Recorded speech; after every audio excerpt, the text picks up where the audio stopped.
sahabat SDP, kali ini saya sedang menghadiri event Photonic West di San Francisco, dan sesuai dengan situasi dan tema yang ada, maka saya akan berbagi gitu ya, tips, berbagi hal-hal yang dapat dilakukan buat sahabat SDP yang pertama kali ya mengikuti seminar. Dan saya percaya bahwa setiap hal yang besar pasti diawali dari hal yang kecil, dan selalu ada kali pertama gitu ya. Seorang yang bernama Adam Smith berkata, orang besar adalah dia yang mengerjakan sesuatu untuk pertama kali. Jadi kalau Anda mengikuti seminar, sebuah event, seminar nasional, seminar saintifik misalnya, dan itu pertama kali, itu berarti Anda juga orang yang besar. Dan mengirimkan publikasi ke seminar internasional atau seminar nasional merupakan bentuk sebuah publikasi yang membagikan hasil penelitian yang dapat dipakai oleh banyak orang. Terus kalau ikut seminar seperti ini mau ngapain aja? Jadi itu topik yang akan kita bicarakan pada hari ini. Sebelumnya saya ucapkan terima kasih buat para sahabat SDP yang hingga saat ini terus mendukung keberadaan kanal YouTube ini, dan saya terus berharap melalui kanal YouTube ini berbagi informasi, berbagi tips, dan berbagai hal lainnya kita bersama-sama bisa memperbaiki kondisi pendidikan di Indonesia.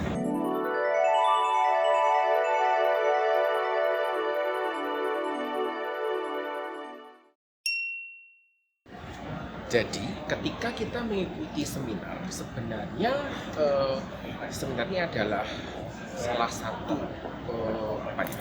dari Tridharma Perguruan Tinggi. Jadi ada tiga, ada pendidikan, ada penelitian, juga ada pengabdian masyarakat, dan salah satunya adalah tentang penelitian.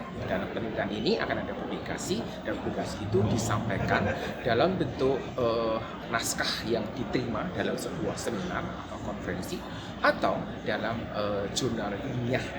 Dan biasanya jika rekan-rekan peneliti di kampus punya hasil awal yang ingin dibagikan, biasanya mereka membagikannya di dalam sebuah seminar atau konferensi, bisa nasional, bisa internasional.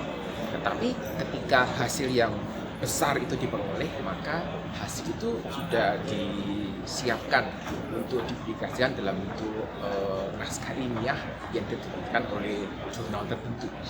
Karena memang jurnal ini lebih besar dampaknya, terkait juga dengan kalau di Indonesia ada perhitungan nilai PUM gitu ya, nilainya juga lebih tinggi kalau kita bicara tentang keberadaan jurnal ilmiah. Ketika kita bicara mengenai seminar, maka dalam sebuah seminar biasanya ada namanya kuliah umum, atau yang disebut atau lebih dikenal sebagai plenary talk, atau dan juga ada namanya kuliah paralel yang biasanya disebut sebagai parallel session. Di dalam plenary talk atau kuliah umum, secara umum pembicara tamu diundang secara khusus gitu ya, untuk menyampaikan topik yang berhubungan dengan penelitian yang dikerjakannya, sekitar 30 sampai dengan 45 menit. Jadi cukup lama gitu ya prosesnya. Dan di sini pembicara utama biasanya menyampaikan apa yang mau ditonjolkan terkait dengan penelitian dikerjakannya, dan apa hubungannya dengan tema besar yang diangkat oleh panitia seminar. Dan ketika kita bicara tentang kuliah yang khusus, kuliah paralel atau parallel session, maka peserta ini bisa memilih topik apa yang akan diikuti. Jadi ada dua atau tiga. Kalau seperti event yang saya ikuti ini saat ini bisa puluhan gitu ya parallel sessionnya. Dan peserta di parallel session ini biasanya adalah mereka yang mendaftarkan diri untuk membagikan penelitian, hasil penelitian yang sudah dicapai. Pembicaranya seperti itu, dan pesertanya bisa dari mana saja, bisa dari industri atau juga dari mahasiswa. Dan waktunya juga lebih singkat gitu ya, sekitar 10 sampai 15 menit rata-rata menggunakan waktu 15 menit, nanti ada waktu sekitar 5 menit untuk tanya jawab. Dan pada skala yang besar begitu, dengan jumlah paralesis yang cukup banyak, biasanya kita punya kesulitan untuk memilih mana yang cocok. Kadang ada di sini, ada di situ, dan sebagainya. Nah, ketika sudah hadir gitu ya, sudah hadir di tempat duluan, sudah dapat ulang, registrasi ulang, kemudian mendapatkan seperti ini, tanda pengenal, mungkin ada tas seminar dan sebagainya, maka terus mau ngapain gitu ya. Yang pertama adalah dalam seminar pasti kita berjumpa dengan orang lain, dan tentu saja hal yang pertama yang kita mesti kerjakan adalah berbicara dengan peserta lain. Kalau tidak kenal bagaimana? Ya kenalan dulu gitu. Karena ketemu orang baru gitu ya adalah sebuah prioritas ketika kita mengikuti seminar. Jadi kalau datangnya berdua kemana-mana terus kurang pas gitu. Sebaiknya ketemu dengan orang baru, bicara, berkenalan, mungkin bisa ketemunya waktu makan siang, ketemunya waktu di koridor, waktu break, waktu acara snack, biasanya ada break 30 menit, atau pada waktu social event panitia kadang mengadakan acara jalan-jalan kemana begitu, atau saat duduk menunggu ya. Jadi ada banyak kesempatan yang bisa dipakai ketika kita menunggu, kita berada di dalam sebuah seminar untuk bertemu dengan orang lain dan berbicara dengan mereka. Ya tentu karena belum kenal mesti kenalan dulu gitu ya, kenalkan diri gitu ya, mesti dibuang rasa malunya, kok tidak malu-maluin gitu. Dan biasanya setelah memperkenalkan diri nanti dilanjutkan dengan 1-2 menit yang namanya research speech. Dalam research speech ini orang menyampaikan secara singkat apa yang dikerjakannya selama 1-2 menit. Panduan umumnya begini, kira-kira masuk lift gitu ya, terus cerita harus berakhir sebelum liftnya sampai di tempat tujuan, kira-kira begitu. Jadi yang menarik adalah kalau misalnya Anda punya idola atau superhero di dalam bidang yang Anda tekuni, kemudian tahu bahwa dia masih datang gitu, maka kalau pengen ketemu sebaiknya baca dulu apa penelitiannya, apa hasil akhir yang disampaikannya, apa pandangannya dan sebagainya. Dan sebaiknya selama beraktivitas dan sebagainya, selama tidak penting sekali yang namanya ini ya, simpan baik-baik. Kenapa? Karena ketika kita bawa HP ya, kita sibuk dengan smartphone kita, maka itu sebuah indikasi bahwa kita tidak mau diganggu, dan orang juga malas untuk interupsi karena takut mengganggu. Jadi itu mesti kita hindari. Ketika kita bicara bagian kedua yang mesti disiapkan adalah Anda mesti membuat rencana. Panitia seminar pasti punya daftar acara seperti apa yang akan mereka susun, dan dari daftar acara itu juga muncul topik-topik tertentu yang bisa dipilih. Dari topik-topik itu juga akan keluar siapa pembicaranya, jam berapa, tempatnya di mana, sebagainya. Maka buatlah rencana titik-titik mana yang akan Anda hadiri, kelas paralel mana yang akan Anda hadiri. Dan ini menjadi sebuah persiapan yang penting, karena Anda datang bukan datang ngeblank gitu, tetapi datang dengan sebuah persiapan.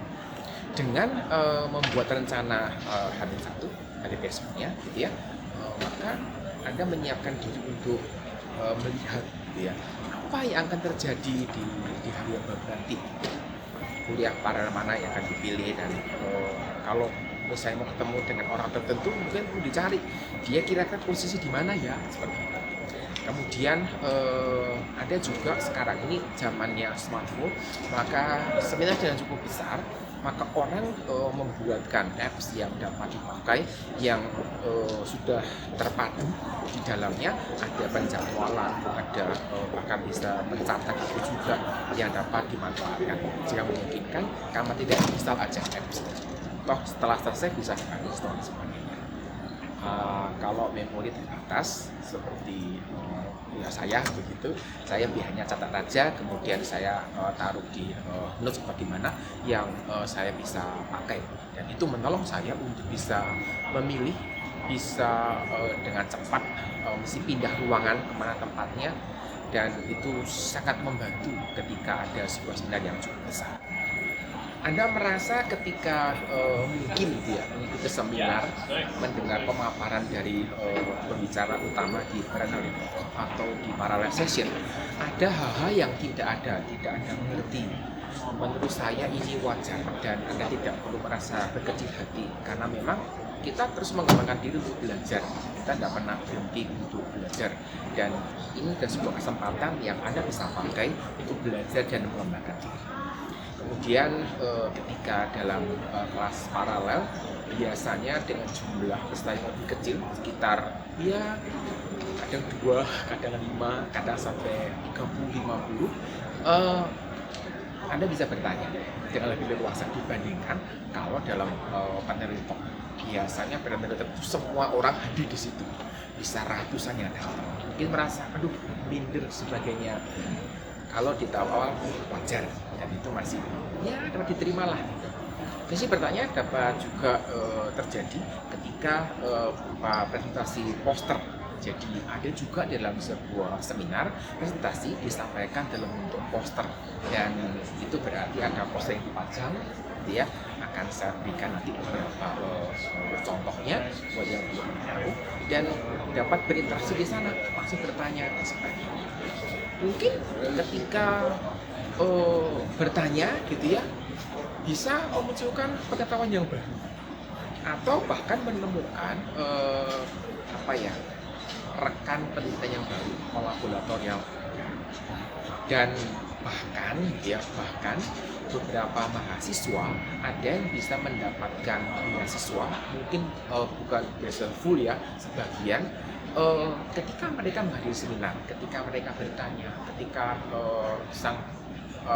orang yang ditanya ini melihat bahwa kayaknya anak ini punya potensi deh, dan kemudian mungkin ditawarin untuk join, diberikan beasiswa sebagian dan sebagainya. Tidak ada orang yang bisa hafal semuanya, hafal apa yang sudah diterima sebagainya, maka ada perlunya juga membuat catatan. Saat ini sepertinya penggunaan notes sudah jarang gitu ya, sehingga sebagian besar orang mencatatnya di smartphone atau di tabletnya, bahkan slide pun sudah difoto ya, ketika orang mengikuti seminar. Tetapi hati-hati, karena ada beberapa seminar yang melarang orang memfoto slide sama sekali. Dan mesti hati-hati gitu ya, karena ada beberapa hal yang dianggap wah ini terkait dengan mekanisme dan aturan yang tidak berpihak. Lalu foto juga bisa dipakai ketika memotret poster, memotret name tag kalau kenalan dengan orang baru, dan mungkin daripada nulis foto aja deh, supaya nanti kalau mau kontak sama gurunya gitu ya, nama pembicaranya apa, topiknya seperti apa, hal baru apa yang diperoleh, kontak dan sebagainya. Ini menjadi hal yang perlu dicatat, karena kemungkinan besar di masa yang akan datang Anda memerlukan. Dan menurut saya sebenarnya kertas dan ballpoint atau pensil lebih cepat daripada menggunakan HP, karena ya mesti buka apps dulu, ngetiknya konsol bagaimana gitu. Kalau mau direkam juga kadang-kadang mengganggu karena harus bicara. Jadi siapkan notes dan alat tulis jika memungkinkan, supaya Anda bisa membuat. Secara umum, setiap kali ada seminar, secara umum saya baru mengalami satu jenis seminar soalnya yang cukup unik ya. Secara umum hampir semua acara seminar mereka menyediakan makan siang, menyediakan snack. Jadi tips yang kelima, apa yang akan dikerjakan ya makan gitu ya, makan. Ya mereka punya snack yang cukup banyak. Kalau hobi minum kopi juga bertebaran di mana-mana gitu ya. Jadi nikmati aja dan makan yang cukup. Kenapa? Karena Anda perlu stamina yang cukup kuat. Mesti mikir banyak, ketemu orang banyak, memproses emosi dalam jumlah yang cukup besar gitu, dan itu butuh energi. maka mesti makannya cukup, jangan berlebihan karena kalau berlebihan juga nggak bisa mikir gitu ya. Orang mengatakan semua darahnya ke perut membantu pencernaan, jadi di otak itu kurang darah untuk mikir gitu. Dan ikut seminar cukup melelahkan. Kadang kalau temannya cukup besar harus lari, pindah tempat, naik turun dan sebagainya. Jadi asupan nutrisi harus cukup baik gitu. Dan kadang tidak selalu, kadang-kadang makan snack itu bisa jadi lebih prioritas daripada mengikuti kelas paralel. Kenapa? Karena ngapain ikut kelas paralel kalau kita tidak tertarik dengan topiknya? Ngapain ikut kelas paralel kalau kita tidak memahami apa yang akan dibicarakan? Jadi daripada nganggur, ya makan aja, kira-kira. Nah, ketika kita bicara bagian berikutnya, bagian depan adalah terkait dengan tindak lanjut follow up. Setelah sesi seminar berakhir semuanya, dari YouTube pada pulang, gitu ya, mungkin 1, 2, 3 hari kemudian bisa melakukan tindak lanjut buat orang-orang yang ketemu tadi, gitu ya, hubungi pembicara yang dianggap memberikan inspirasi, memberikan pencerahan tertentu terkait dengan apa yang disampaikan, untuk tetap berhubungan dan berikan mereka apresiasi. Apresiasi juga menolong peneliti untuk bisa mengajarkan lebih banyak lagi. Seperti ketika Anda berbagi sesuatu, kemudian orang mengatakan, thank you ya, terima kasih ya sudah berbagi dan itu menolong saya untuk mengerti. Seneng rasanya. Kenapa? Karena ada orang yang memberikan apresiasi dan itu juga menolong, gitu ya, menolong orang yang diberi apresiasi supaya bisa memberikan jauh lebih baik lagi. Dan mungkin ini juga adalah langkah awal untuk melakukan sebuah kolaborasi kerjasama penelitian. Dalam beberapa kesempatan memang dana penelitian itu mensyaratkan adanya misalnya 2 institusi seperti itu, atau 3 institusi, atau 4 dan sebagainya. Jadi ketika mengikuti sebuah seminar, maka ini sebuah kesempatan buat Anda untuk mendapatkan kandidat, gitu ya, calon rekan peneliti yang baru dari kampus yang lain.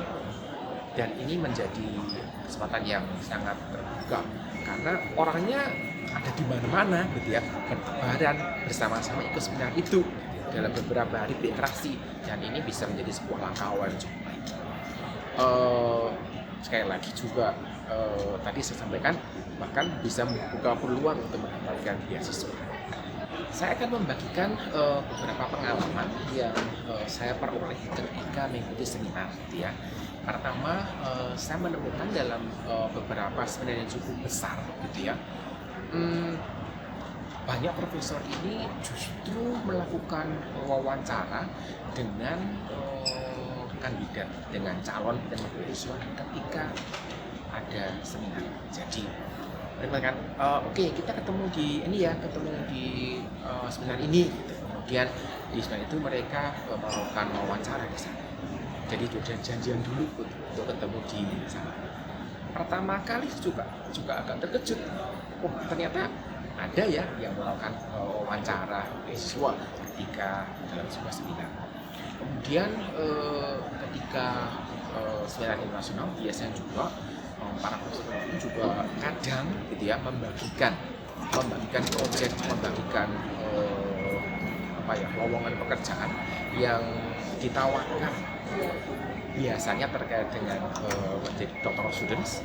Di Eropa rata-rata mahasiswa doktor adalah peneliti yang dipekerjakan di sebuah proyek dan mereka digaji selama mengerjakan proyek ini, menulis laporannya, menulis disertasinya, kemudian defense, dan kemudian mendapatkan gelar doktornya. Saya pernah juga bertemu dengan orang-orang yang menjadi kolaborator, ya. Jadi cukup dekat, akhirnya jadi rekan peneliti.